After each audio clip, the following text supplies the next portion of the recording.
സംസ്ഥാനത്ത് സ്വർണ്ണവിലയിൽ ചാഞ്ചാട്ടം തുടരുന്നു.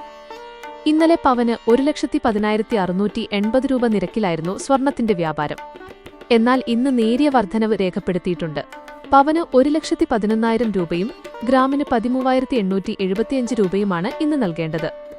വിപണി വില 1,11,000 രൂപയാണെങ്കിലും GSTയും പണിക്കൂലിയും ഹാൾമാർക്കിംഗ് ചാർജും ചേരുമ്പോൾ വില വീണ്ടും കൂടും.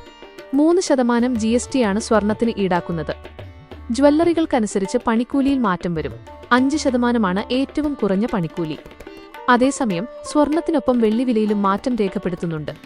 ഗ്രാമിന് 264.90 രൂപയും കിലോഗ്രാമിന് 2,64,900 രൂപയുമാണ് വെള്ളിക്ക് നൽകേണ്ടത്. ഏപ്രിൽ മാസത്തിന്റെ ആദ്യം വിലയിൽ മുന്നേറ്റമായിരുന്നെങ്കിൽ മാസാവസാനം വില താഴുകയാണ്. ഇന്നലെ 3 തവണയാണ് വില മാറിയത്. രാവിലെ 1,12,200 രൂപയായിരുന്നെങ്കിൽ ഉച്ചയോടെ 1,11,400 രൂപയായും വൈകുന്നേരത്തോടെ 1,10,680 രൂപ നിരക്കിലേക്കും വില താഴ്ന്നു. 19 ഏപ്രിൽ 18 തീയതികളിൽ രേഖപ്പെടുത്തിയ 1,14,240 രൂപയാണ് ഈ മാസത്തെ ഏറ്റവും ഉയർന്ന നിരക്ക്. 2-ാം തീയതിയിലെ 1,09,240 രൂപയാണ് ഏറ്റവും കുറഞ്ഞ നിരക്ക്. പശ്ചിമേഷ്യയിലെ സംഘർഷങ്ങൾ തന്നെയാണ് സ്വർണ്ണവില നിശ്ചയിക്കുന്നതിൽ പ്രധാന ഘടകം.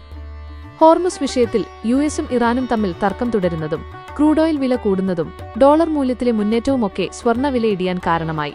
കഴിഞ്ഞ ദിവസം രാജ്യാന്തര സ്വർണ്ണവില ഔൺസിന് $88 ഇടിഞ്ഞ് $4,590 യൂറോ, യെൻ, പൗണ്ട് തുടങ്ങിയ പ്രധാന കറൻസികൾക്കെതിരെ US ഡോളർ ഇൻഡെക്സ് ഉയർന്നതും സ്വർണ്ണവിലയെ ബാധിച്ചു.